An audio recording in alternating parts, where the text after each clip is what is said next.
there. So I'm Donna McKean-Smith from Riverside Beads, and today I've been invited onto the Search Press Facebook page to do a demonstration for you. So I wrote a book with Search Press called on Kumihimo. It's a Japanese braiding technique and it's a fabulous technique to work with. So today I wanted to take you through some of the basics. I'll show you some of the tools and materials that you'll need. We'll do a braided Kumihimo and work on a beaded one as well. So the technique, it can involve various materials, and traditionally when it was done in Japan, they would have used an assortment of materials, and this would have been used to adorn samurai suits, and in fact to this day they still do work with the Kumihimo technique, and they take it far further than we will today. So the techniques that I've tried to bring to you in the book that we've got for Kumihimo include some of the basic techniques that you'll need. So they include some of the simple how to get set up, how to finish your braiding, how to incorporate different designs in. So I want to start you right from the bottom and the beginning. So if you ever come on a class with me and I was teaching you how to do Kumihimo, I want to sort of show you all the basics you'll need to get started. So for any of you that are beading along with me, you may well have these materials. So you have got a Kumihimo disc, and this is a round disc that we're typically going to be working on. So the round disc is, it has lots of slots. It's a nice lightweight disc and it has lots of slots and numbers, and typically a 32 slot disc will be fine for the majority of projects. So, and in fact all of the book is on this 32 disc. Now there are small discs and there are large discs. The main difference in those I tend to find is handability. Sometimes you find the hole in the middle slightly larger on some of them, depending on the brand and the design. But the ones that I've got today, I think I have, oh no, I have a combination. I do have the small one, but I also have a large one that I'm using as well. So the braid, in terms of what comes out of the disc, will be the same regardless. So it's the same whether it's done on the small disc or the large disc. So it's really just handability for you. So do you prefer to hold this smaller one or the larger one? Are you taking it on a holiday and you want something really portable? I have little boxes I put mine in. So here's the larger one.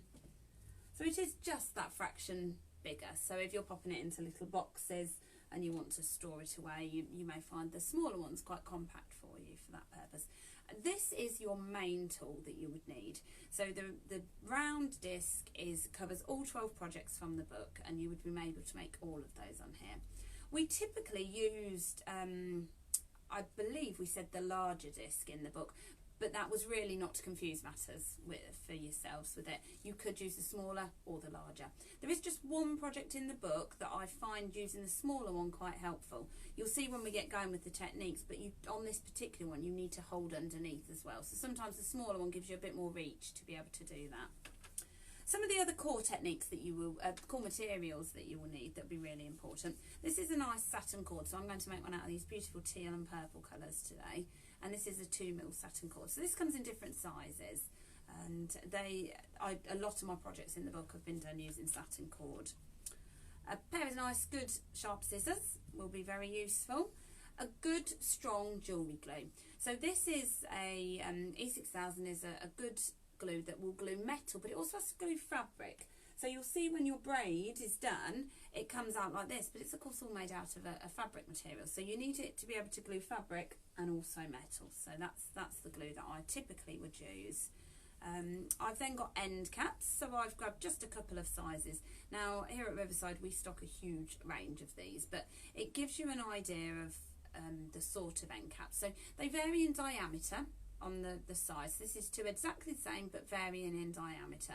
These have a fastening already attached to them, and I'll show you how to add these on to your fastening, because often that finishing the projects is as challenging as getting started or actually doing the braid. Some of the other things that are quite useful, these are called bobbins, and I'll show you what these are for when we get to our beaded Kumihimo as well. I've also got a bead mat, you'll notice here. It can be useful when you're doing your beaded Kumihimo projects. It just stops the beads rolling everywhere. And I think there are some other little bits and bobs we included, particularly as the book has a button project in it. So obviously if you were doing that one, you would want some buttons with it. Should we get started and then we can have a look at some of the other things? So come on in and we'll have a look at the basic setting up of Kumihimo. So I'm going to use, I'll move some of these bits I don't need out of the way. So we won't need our end caps till the end, and our bobbins I'll need for our beaded project. So let's just have a look here.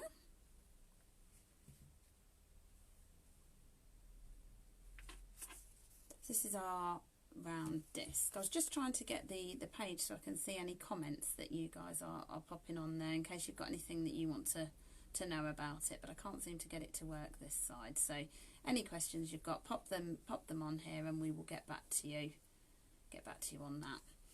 So what I will do first is measure the cord. Now if it was a necklace that you were making, for example, you would measure the length you want your necklace to be, times that up by 3 typically, and then you would cut the relevant number of lengths of it. So I'm going to do this as a bracelet length. So typically you would measure your wrist, popping it round like this, and then times that up by the required number just to get that to the right length. Now for a bracelet though, however, I will just say I find that about 1 metre is roughly what you'll need to do any sort of an average size bracelet. So the benefit of this is if you are making smaller ones or larger bracelets, or you know, a small necklace or dog lead, you wouldn't believe the things that you can do on this. You can use your formula to measure up what you need. So as well as it being that measurement, you also need to cut 4 lengths of cord. Now this is what they class as an 8 braid kumihimo, and it's as I say, a traditional Japanese braid, and they all have traditional Japanese names, but for the purpose of today we're just working on the 8 braid one for now. So I'm cutting up 4 lengths of cord. So I'll just get all these cut. So I'm working straight from the roll. You can get this by the metre. We sell mini rolls of it. If you go into production, we sell these big rolls of it if you're making a whole batch of them. So that's the first thing I need to do. I need a spare piece of cord. Now it doesn't matter if it's the same colour. We're going to pull that out at the end. So what I'm doing is, as well as putting my 4 pieces of cord together, I'm then finding the middle of there.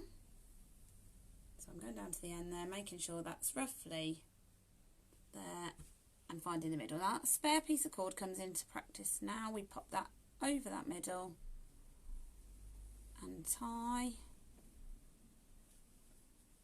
and tie again. So I've just done a double knot over there, and I just want to make sure those little ears of the knot stick out, and that will enable us hopefully to take it out at the end there. So that's the first bit there. I then take those little bits of the ears and the knot and pop them in to the centre of the disc there. So that's the first thing we do. I do tend to just hold it. If you've got the bigger disc, you just need to really just hold it in place to get these cords in place.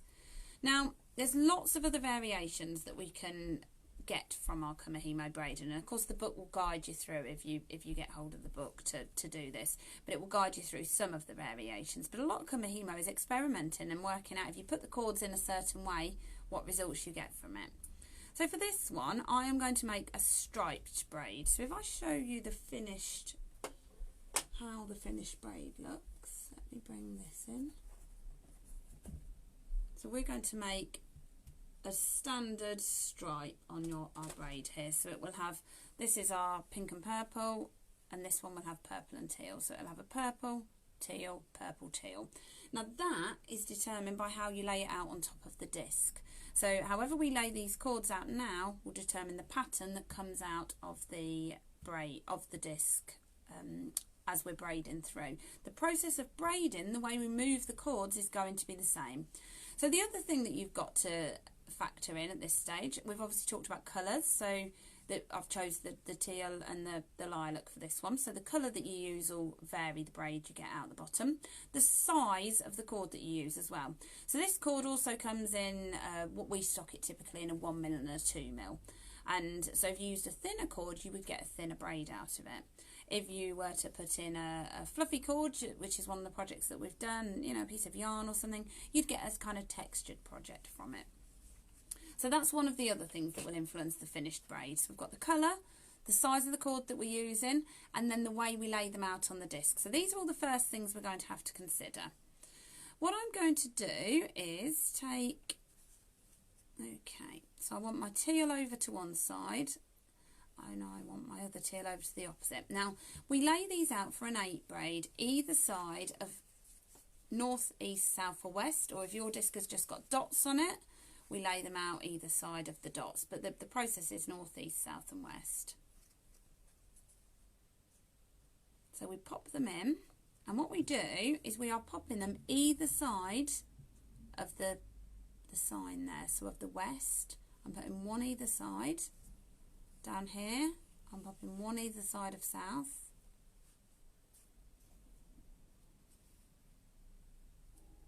Can you see all this okay? Is it all nice and clear and in focus?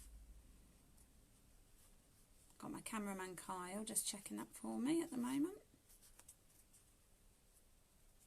Okie dokie. So we've got that there. So I've now laid them. If you watch what I did, I lifted them out and I popped them into the little slots either side of the north, east, south and west. And then this pattern is what will determine the pattern that comes out of the braid. So I've gone either side of north and south for my purple and either side of east and west for my teal. So what we're going to do now is start our process of our braiding. So this is just a bracelet length that we're doing, and I'll go through the basics that you'll need to know. We take our top right cord, so the one at the right side of north, down to our bottom right there. And then we take our bottom left cord out from underneath and up to the top left. And that's one move complete. We turn it, and I go anti-clockwise with mine, but if you go clockwise, that's fine, just stick to the way that you go. So it's top right, down to bottom right, bottom left, up to top left, and turn, and repeat again. So top right goes down, bottom left goes up, and turn. Top, down, bottom, up, and turn. Now this is quite a repetitive braid, the 8 braid one, but it really is the foundation to many of your beaded and braided Kumihimo projects. And in fact, I think it's something like 8 of the projects in the book are done with this technique. That each project we've designed will include a new variation for you, a new skill to learn. So this is your very basic, your first project, and I would certainly recommend that everybody, if you haven't done Kumihimo before, tries the basic technique. So it's top right out from underneath there, you lift it out of those slots and pop it down into the bottom right, and then this secures it in place into there. Bottom left, up to the top left there. Top, down, bottom, up. So we carry on with this process. So this, I'll do a little bit and then I'll show you how it comes out underneath. Now what you're also looking for, if you look as I'm doing it, we're going straight down and straight up. It's very important not to cross it over. There is in the book, there's a section of the common mistakes, shall we say, that people do as we're doing this braiding, and what not to do and how it should look. So you'll probably observe here that it's very tramline like, so it's straight down there, straight across there. If you've crossed your cords over, other than that straight down effect, you'll find that it will affect the braid there. We've also got a point of braiding in that centre, so if you look, it's all very methodical and neat. So it's got the cords crossing over and the cords crossing over there. So if you'll start to learn what it needs to look like in that point of braiding and how your cords should look, and then that's when you can work out whether you've gone wrong. So a few more repetitions around like this and I'll be able to show you this, how it works and what happens. When I demonstrate this at events and when I teach it, people often, when they're having a go, suddenly liken it to a craft that you may have done in the past. So something like scoobies, it's often referred to, or French knitting, which was obviously done on a tulle. But this is a very, very old Japanese technique. They originally would have done it on a wooden maradice, so a circular version of this, but unfortunately without any slots. So it wouldn't be quite as easy as we find it these days. It doesn't have the slots, and you just place the cord in and you weight them down with wooden bobbins. it's a wonderful technique and an incredible art that we've really made as easy as possible for us to do. So we're getting a nice selection coming through the bottom there now, and I'll be able to show you what this is going to look like. So what I'm going to do is flip this over. Sorry, before I do, let me show you a top tip on that. So if you take your top right cord down to your bottom right and leave that there. So normally you would be going bottom left up to top left at this point. But if you don't do that for now, take your disc underneath, and can you see that braid there? So that's starting to come out the bottom. So that's how it works. It comes out the bottom of the disc. If you grab hold of that and pull on it, it will just lengthen it into its natural tension as well. So you can see in those few minutes I've been showing you that, I've got a good 1.5 to 2 inches done. And the colours look beautiful. So often I just do a little experimental bit, especially when I'm trying a new project or a new colour or a new design, and I'll just do a small selection of it. So what I would do if I was carrying on this project is I would go back to it, and I would then, I know because I put my top right down there, I know I'm on my bottom left to go up. So I would take my bottom left up, rotate and carry on. So it's top right down, bottom left up. And it's important, you want to see what you're doing. So I do find when I teach it, people get so far and then they want to stop and see what's going on underneath. But do remember to put that one down so that you know when you come back to it that you're on that bottom one ready to place that up. You can start to see, if not, where your cords cross over, so you can certainly work it out if not from that, but it'll make things a lot easier if you get into the habit of doing it that way. So I should stop this one now and we'll have a look at some of the other projects that we've got. I'll show you some of the projects and have a quick look through the book, and then we'll go on to a beaded project as well.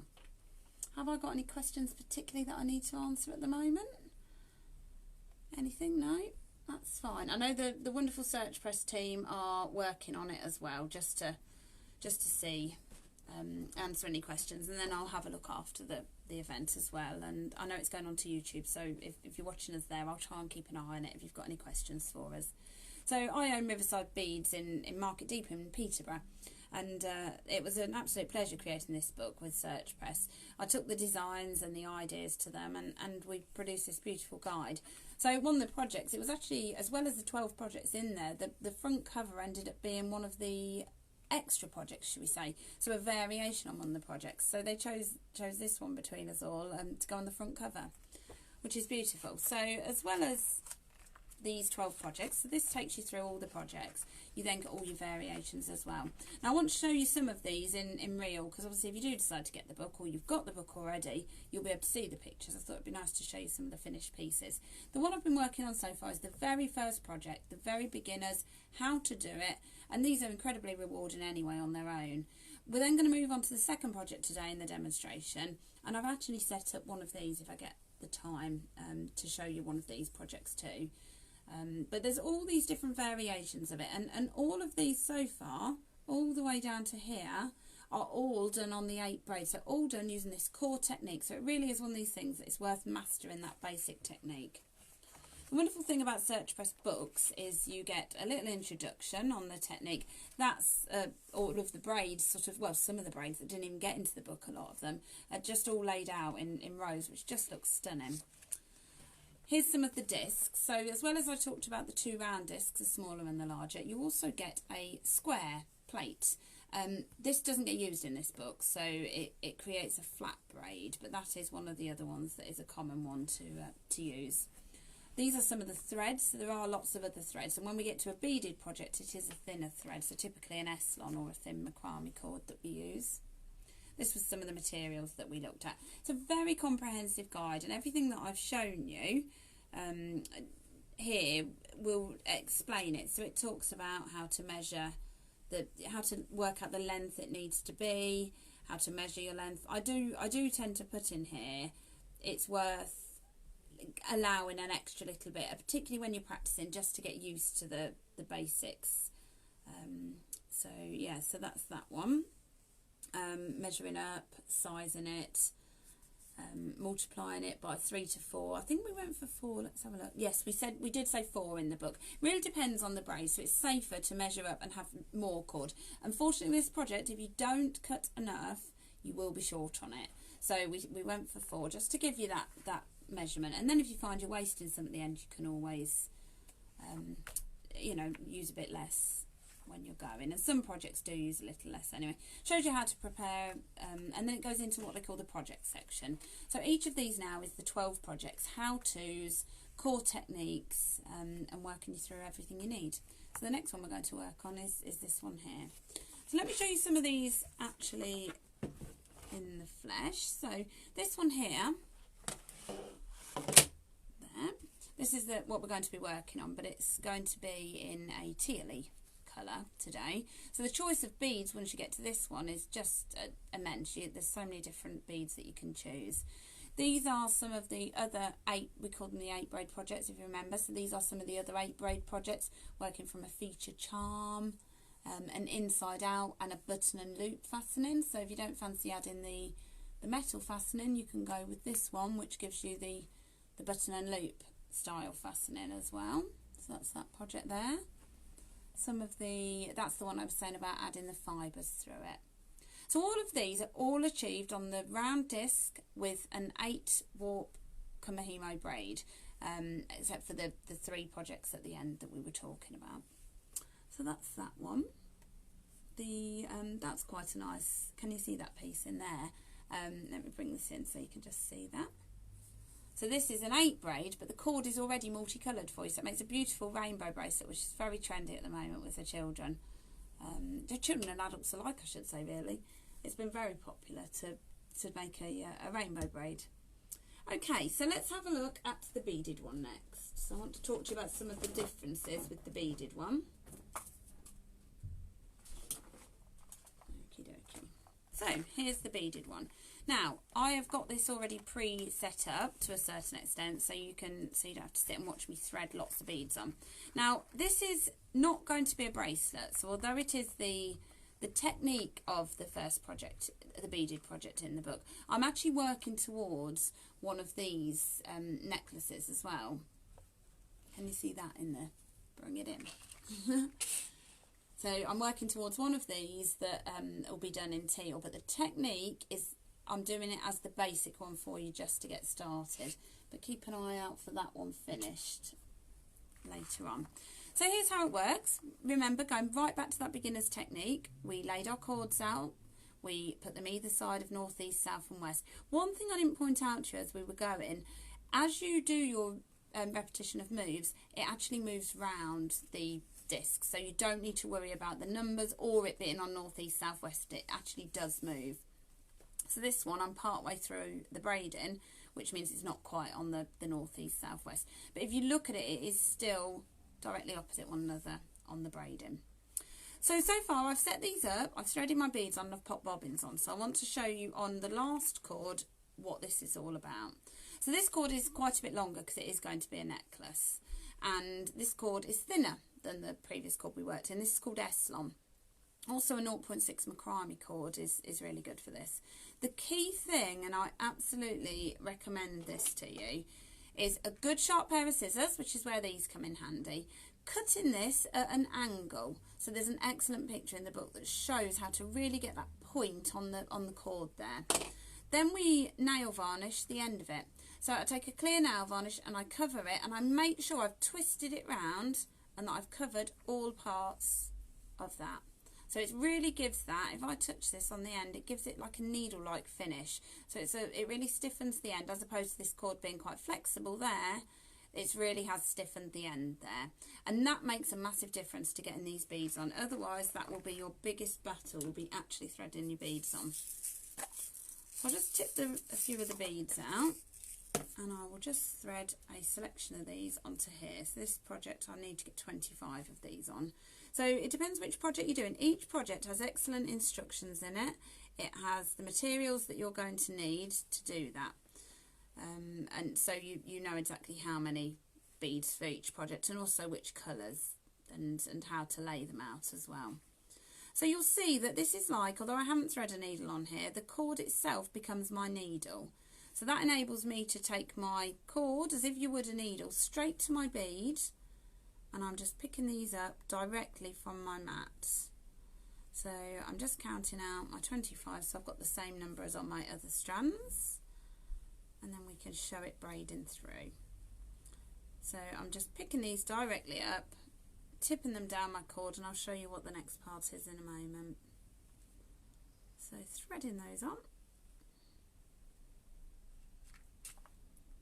Okie dokie. Right, so that's my beads I need. I'm tipping them right down my cord. So bear in mind that formula of, you know, potentially up to your 4 times of your cord, that's what this applies to, because the necklace, as I showed you originally, is rather long. So let me just find my bobbin. So these bobbins are really useful, particularly for beaded projects or longer projects. So we open this up, which is the first thing to do, and pop the cord in there, like so. Now, because I've stiffened this end, I don't want to wrap it in the bobbin, because that will cause the nail varnish that I've stiffened it with to wear and come off. And I'm going to need to, with this particular project, keep picking up lots of different beads. So I'm wrapping this round the inside of that bobbin. And I'm wrapping it round till it's fairly tight to the top. Just bear with me. Wrapping round. Right up to the top there. That's that. And then clipping it on. Like so. So that's the first thing that we're doing.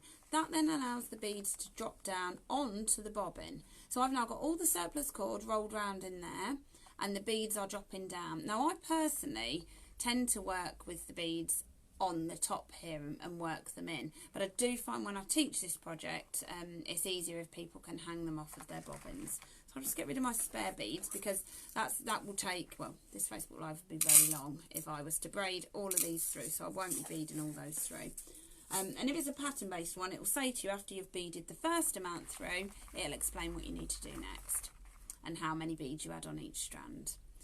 So the process is the same. So let's go back to what we've remembered so far and what we've learned about the braiding process. Top right down, bottom left up, and rotate. So we're still going to do that. I need to just start here because I didn't leave my 3 down, but I do know where I am. So I needed to be on this one next. So as I take this down, I need to bring a bead in. So this one bead drops into there. And you push that under that cord, like that. And then we pop that in place. Then I do my bottom left one, so the process is left to left, in, down, pop that under there, and pop that in place. And then we rotate it, down, one bead in, that in place, and then pop your cord in. So this is why some people find it easier just to have it down below there, because then they can just pop one in as they need it and then pop it in place. So this process needs to continue, so one at a time, but what you've got to remember, really get that core technique of braiding and the 8 braid process so you're completely familiar with it, so that as you're doing this, it's comfortable. Now I've done a couple of things there while I was just doing that move. I'll see if that happens again and I'll show you what it is. Sometimes you can over pull your cord, so as you're putting it in place, sometimes it will over pull one side. So it's worth just pulling on the cord sometimes to make sure that point of braiding that we talked about is in the centre. Now somebody's just asked if this works with any beads such as bicones, or absolutely does. So I'm using a size 8 Preciosa seed bead, which is a really nice size to work with for Kumihimo. But in fact the book front cover uses bicones. So this uses bicones, seed beads, and 4mm glass pearls as well. So absolutely, and in fact, if you look through all the projects in the book, you will find that I've used a real assortment of beads, and that's what Kumihimo, the versatility of Kumihimo, this really just sort of scrapes the surface on some of the possibilities for you.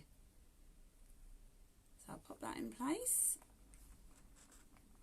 and rotate. And then the next one. Now the other thing that I'm doing here is just slightly rolling my bobbins down, so I'm getting access to more cord. So slightly roll them down, which you'll see just released a bit more cord there. So it doesn't get me in a tangle, but it just allows me to have a little bit more cord. Fit that one in place, tuck it under and pop that there. Now the process of seeing the tucking under part, I appreciate is quite tricky on a video like this. The book does fully show you a wonderful photo of a real close-up of where to do it. But it is just tucking under the cord it's crossing. So it goes right underneath before you put that cord in place. One of the other projects, the Inside Out project that I mentioned, that relies on you not tucking it underneath. So make sure you pick a project at a time to tackle, especially if you're new to it. And you follow it through to understand it. So this one has all the beads sitting on the outside and the cord in the centre of that. The Inside Out project has the cord on the outside, so there's a different way of doing that. So you'll see I'm just slowly bringing a bead down. Sometimes I can just release one from my fingers there and it will drop in and I tuck it in there. Some people like to use something like a cocktail stick or something just to push them in if they can't get it under with their nails or it's not going where you want it to. But just take your time with it, one bead at a time. So if you put two in, then you will end up with a mistake with it. It will be too lumpy. If you miss one out, you'll end up with a small gap. Neither of those are the end of the world, and you can reverse your braid as well. So if you do go wrong, you can reverse and sort of take it back. And worst case scenario, as frustrating as it is, nothing's ever wasted. So if it just goes completely wrong, you can undo the whole thing, untangle it, unthread the beads, set it back up and go again. So my advice is to tackle a small project so you're not frustratingly adding too many beads on at a time. When I teach it, I tend to add just 5 or 10 just to make sure we've all mastered the technique. So I think people are asking to see a close-up, so we're going to try and zoom in for you. So if I keep it there and you'll be able to hopefully get in to see that. So we've got that there. I'm due to take my top one up. So I'm taking one bead in place there and I'm putting it down. Can you see that's just hit hold of the cord there? I need to push that under that cord. So it really did just sit under that cord it was crossing, and then that cord was due to go up there. So let's show that a couple more times from a close-up. But as I say, if you go for the book and you've got the book, you'll see a very lovely picture that demonstrates this process for you. So it's a beginner's guide to Kumihimo by Donna McKean-Smith that we've brought out. One bead in, under. Now that conveniently went under. Sometimes they just sit where you want them to. Sometimes you have to give them a bit of convincing. And pop that in place and rotate. So one bead under there and put that in place. So the key thing, as I say, with any of this is having that real core technique of when that bead goes under and you've concentrated to get that under, where are you putting your cord? So make sure you're following that top right down and bottom left up process just to complement where the beads are going and ensure that they all sit in place. I hope that showed you close enough of what you need to see there as well. So I'm carrying on with my braiding. I will just do a few more and it will give us something to see with the underneath the disc. So we're doing a few more, one bead, tucking it under and popping it in place. Now if you lose your point of braiding in the centre, so if this starts to go, I'll show you. I'm going to pull it to one side to show you how it can sometimes go. So sometimes you can end up with it over to one side. So in fact I was able to pull it over in the same respect you can pull it back. So I'm going to take hold of these two strands from underneath and pull them, which will just bring it back to the centre. So you've got to think about where that point of braiding is and whether you need to pull these two to pull it over, these two to pull it slightly that way, or whether it's just one. So sometimes it can go just a little bit baggy on one side and it might just be you need to just pop one, pull on one of the cords just to straighten it. But that will come with a bit of experience of braiding. So I loosened that one a fraction there. I'm going to see what happens when I put that in. I think that's going to be okay, but if I needed to I would pull on that one just to straighten it up a little, just to keep that point of braiding. So particularly with the beading, if you don't have that point of braiding and that real defined cross of these, there's nothing for the bead to sit under and it makes this beading process an awful lot harder. So I'm all the time remembering that you may need to roll your cord down a little more away from your bobbins. One down there and in place. So let's have a look at what we're doing. Let's put that third one down so we remember where we are. quite important with your beading, because if your phone rings or something and you need to shoot off, then it's really important to have that so you know where you are, especially if you've gone a little further with it. Let's have a look at what's going on underneath. So we've got all those bobbins there. We do need to keep an eye that they don't get tangled. Sometimes they can wrap around themselves a little, but if you just take a moment, it's quite a mindful craft to just work through each time you've done a repetition. Make sure everything's in place, make sure your point of braiding is there in the centre, make sure you've not got any tangles on it. So let's go underneath and see if we can get you a close-up just there of that.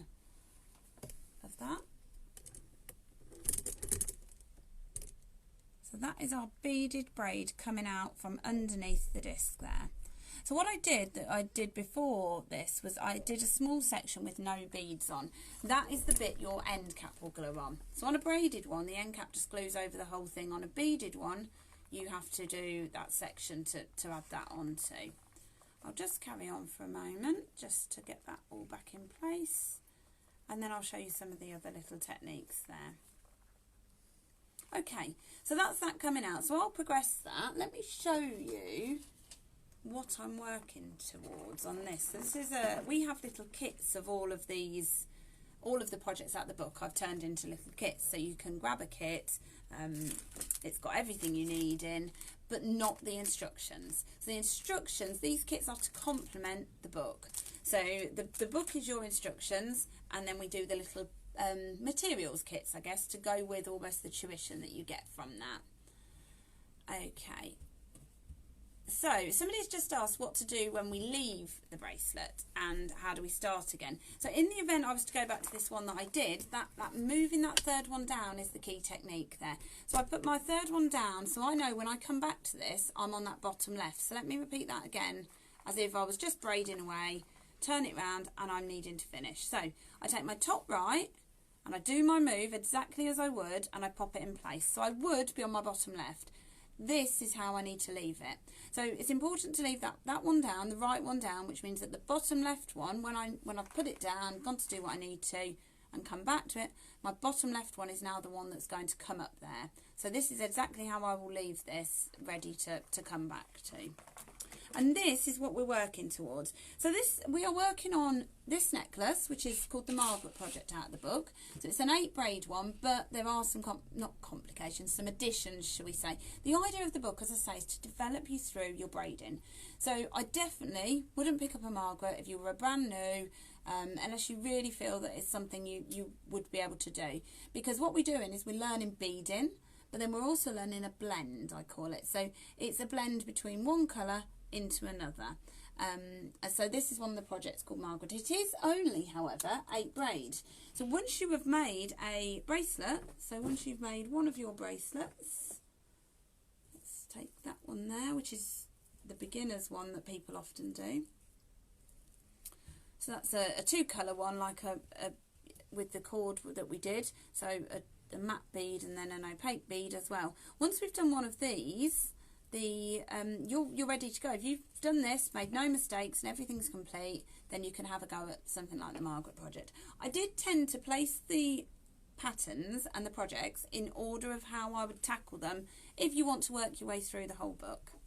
So I'm working on the other side of this. So I'm working on the this is the centre part of, it's the bottom, sorry, of the Margaret necklace from the book, and I'm now working on my beaded project to make the top one. So this will be the bottom bit. I'll have some beads on there and some tassels hanging down, and then I'll be working on the top bit to go here. So that's that one. So that's the beaded project. Now I've just been asked to show button and loop, but I haven't got that set up to do. So with button and loop, I can show you how it works, and I can show you the project in the book is probably the best way. And they've said they're allergic to metal. Somebody said, show us the button and loop because we're allergic to metal. Absolutely why I put this project in there. Although having said that, I think I've used a metal button on this particular one. Let's get another one. There we go, I've got a plastic button there. So obviously you just use the button that suits you. So like I say, so this was the project that we did, the red one. This is our Lorraine bracelet with the button and loop. So this project will show you inside out, and this is where the cord comes on the outside of the braid and the beads are on the inside. So you actually see the colour of the cord. And then the button and the loop is also part of the technique there as well. So that project, whilst it's 8 braid, it shows you inside out and it shows you button and loops. We've really tried to make this book really versatile, really develop you through your braiding.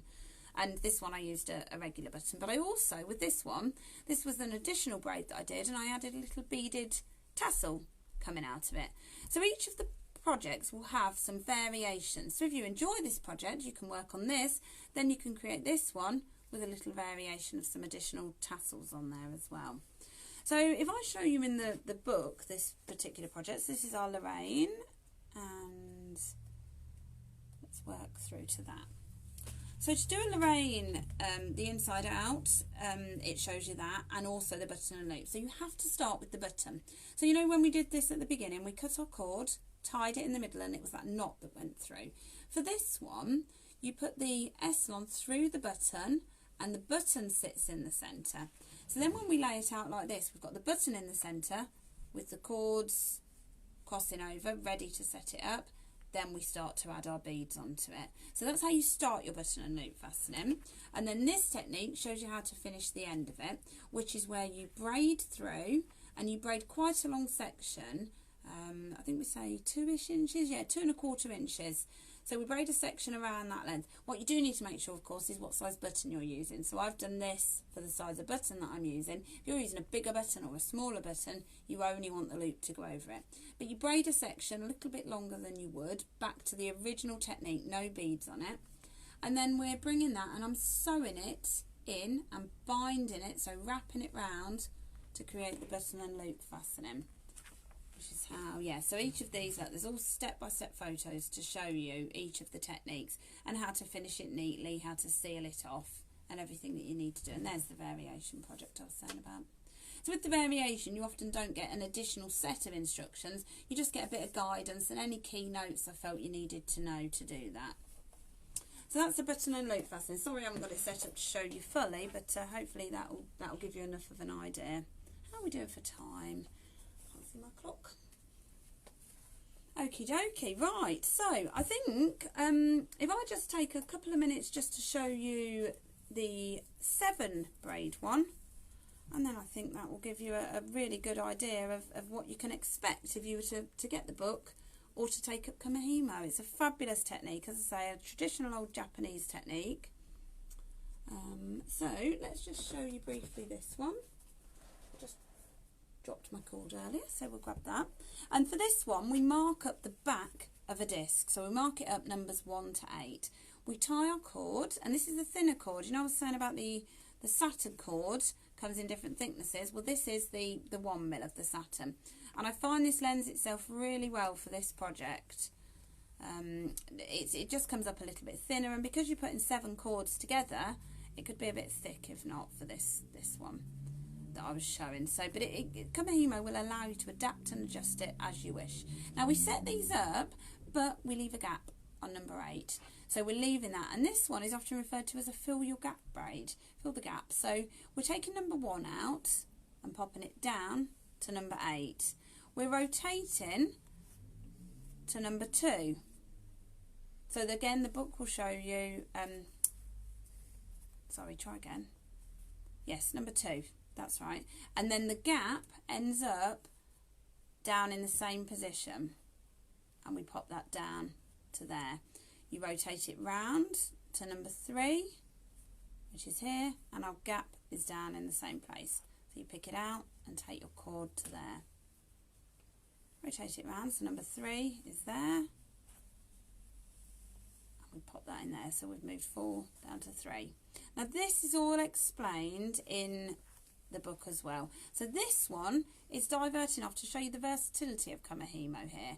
So this is showing you a 7-strand braid, which is actually not one of the typical traditional Kumihimo braids, but it really is wonderful, and it lends itself to being done on this disc still.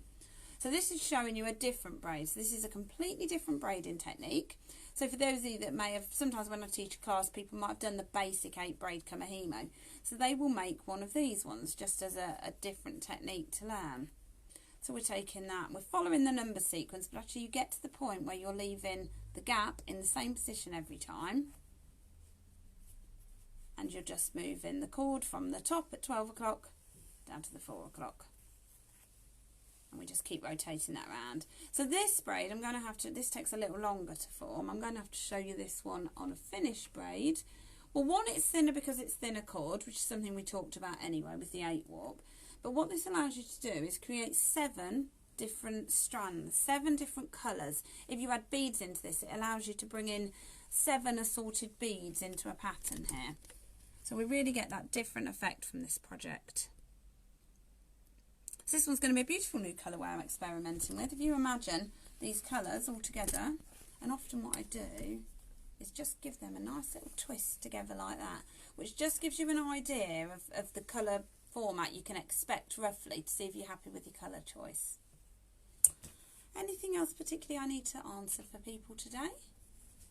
So I think I'll reply afterwards as well to anybody. If there's any specific questions, do pop by to the Riverside Beads Facebook page as well, where we're a general bead shop and craft shop in Peterborough, and so I'm very, very passionate about Kumihimo, so I have to make myself not show just Kumihimo all the time on my page, because I do an awful lot of it, but we do a lot of other beading techniques as well. So it's an absolute pleasure working with Search Press. The book is incredibly professional. It retails at $8.99, which is fantastic. And we, as a shop, bring bundles in. So you can have a look and buy a bundle with some cord and some end caps and different things. That was the only thing I didn't get to show you. Let me just show you that very briefly. It really is. I'll show you the basic version of it, and then you can sort of progress it there. So if this is a finished braid, so this is one that I've taken off the disc, that end's just loose. It doesn't particularly unravel, but if you felt you wanted to, you could tie this all just to secure it. But I know this is too long, and I'm going to actually have to cut a little bit off. This other end, that purple bit, is the surplus piece of cord that I tied it with. So the first thing you will do is take that out. So that comes out, that gets discarded, you don't use that. And that leaves a fairly nice bullet end just to sort of go into your clasp. You can measure these with a little caliper just to get them the right size to fit into your clasp. And I tend to, so I've given you some guidance in the book of which ones. I tend to separate them because I do the glue in separately and then leave them out to dry. You would pop a 1/4-ish to 1/3 of a capful of your glue in there. And then we scrape it off on the side. So you just put in a small selection in the cap. And then you push that in there. So you're pushing that, the glue is already there, we push it down, which encases that in, and then we turn it, which will allow the glue to coat all the way around the braid for us. And that is that end finished. The other end, you do a binding process, which we explain a bit more. I won't have the time to show that today, but you bind it round and cut it, and then just add your glue in your cap, and the same thing happens on that end as well. So then you would squash that on, work out the size, because of course I braided this up, but I carried on braiding it and to use the cord I had, and it ended up too long to fit there. So I use an E6000 glue to glue these in. It's a good strong glue.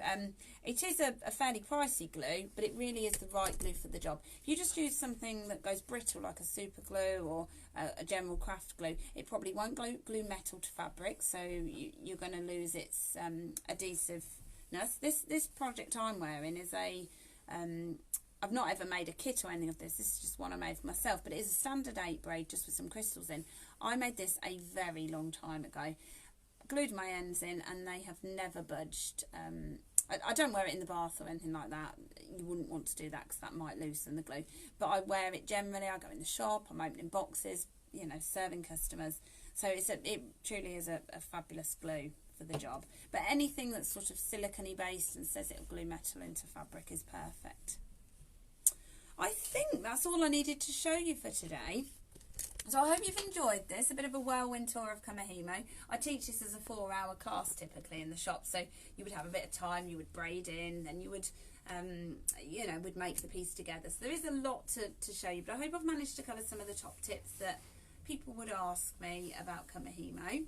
And for those of you that have got the book or thinking of grabbing the book, it's over on our website or on the Search Press. I think they've got it on individually there as well. and we look forward to seeing you again. It's been a pleasure to come on the Search Press stand. Thank you for having us here on Facebook and hopefully YouTube as well, and I'll see you again.